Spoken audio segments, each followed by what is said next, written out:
The Insta360 X4 sits on a tripod. It has a circular lens on top, a circular screen in the middle, and two small button icons on the bottom. Welcome to the Faculty Multimedia Center's Quick Start Guide for the Insta360 X4. This camera has over an hour of battery life and waterproof capabilities, perfect to help you capture and create visual tours for your courses and other projects. So, let's get started. Two buttons are on the right side of the camera body. The power button is on top, indicated by a half circle with a vertical line. Below it is a button labeled Q. To turn the camera on, locate the power button on the right side of the camera body. Press and hold for about 3 seconds to turn the camera on, then press and hold again to turn the camera off. The next area to focus on is the battery compartment located on the left side of the camera. 3 latches are on the left side of the camera body. The speaker pulls the 2 bottom latches together and removes the battery. To open the compartment, pull the 2 latches located on the battery together to release it. To reinsert the battery, align the connectors of the battery towards the bottom of the camera and gently push the battery back into the slot. Just above the battery compartment is the charging compartment. Pull the latch upward to release the cover. In the compartment is a USB-C port, so you will need to use a cable with a USB-C connector to properly charge the camera. Similar to charging your smartphone, this can connect to a computer or charging block that plugs into a wall. To access the micro SD card slot, remove the battery from the left side of the camera. This is where you'll insert and access your memory card for storing photos and videos. The micro SD card slot is indicated by a small white SD card icon at the bottom of the battery compartment. With the card facing towards you, gently insert the SD card until you hear a click to lock it into place. To remove the SD card, push in the card and it will eject. On the front of the camera, under the main screen, lies 2 buttons.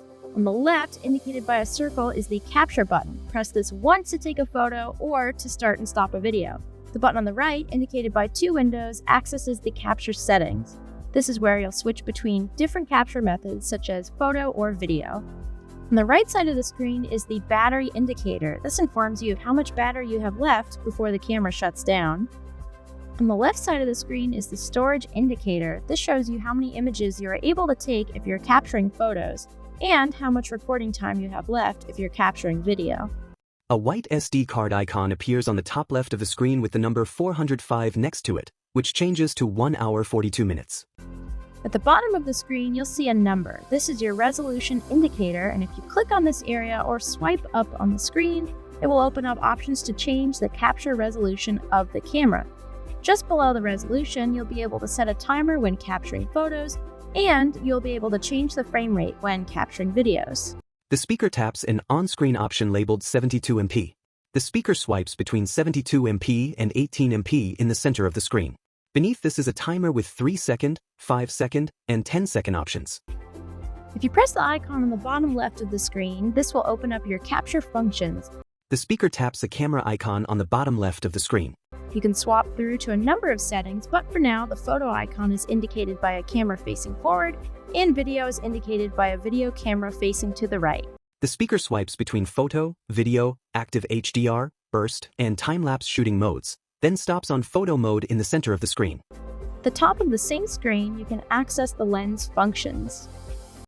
At the top of the screen are 2 options, 360-degree and single lens. If you press the single lens button, you are able to use one lens to capture imagery in 180 degrees.